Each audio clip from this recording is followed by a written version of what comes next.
He stank. That much was clear. But it wasn't his fault, or at least that's what Doran told himself. What had begun as a simple attempt to get some of the rarer herbs in High Barrow Province had ended in a full-on wrestling match with a mud lizard, on its terms. In the end, it mattered little to Doran who had bested who.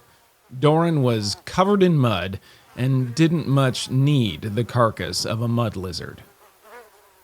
Doran looked into his pockets for the third time and found they were still safe.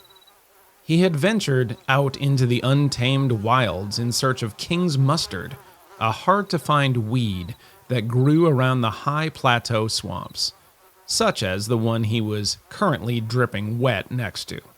Doran had put the last handful into his pouch when the mud lizard made its move. Unexpected, to say the least. Unfortunate for everyone involved was a more accurate depiction. "All this for a bitter cocktail," Doran asked himself out loud. He didn't bother answering himself. It was not worth it. Doran was not a fan of swamps of any kind, being a Niküa.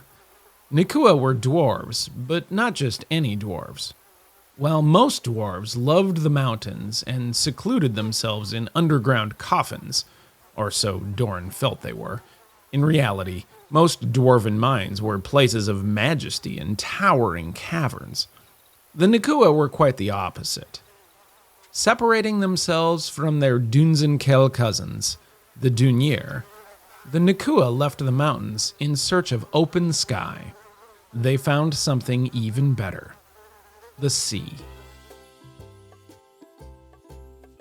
Naturally, when Doran's ancestors settled on the beach sand, they maintained many of their old traditions. What else were they to do? The oldest of those traditions involved a strong familial bond. This led to the second oldest tradition, drinking heavily. It had been countless generations since the Niküa traded seaside views for rocky ceilings, but as long as Doran could remember, his family had run the local tavern. They were still called taverns, but such a thing was only because the dwarves held strong to old names. A Niküa tavern almost never had walls, and the thatch roof was held up by strong bamboo shoots. There was no need for a roaring hearth. The only fire present was the impressively tall standing torches surrounding the perimeter. But the biggest difference was the food and drink. Mountain-dwelling dwarves were supposedly able to survive on meat and beer alone, although Doran suspected that was more myth than truth. How did they even get the meat under the mountain? And where were they brewing that beer? And from what? Regardless, a seaside dwarf had no interest in salted meats.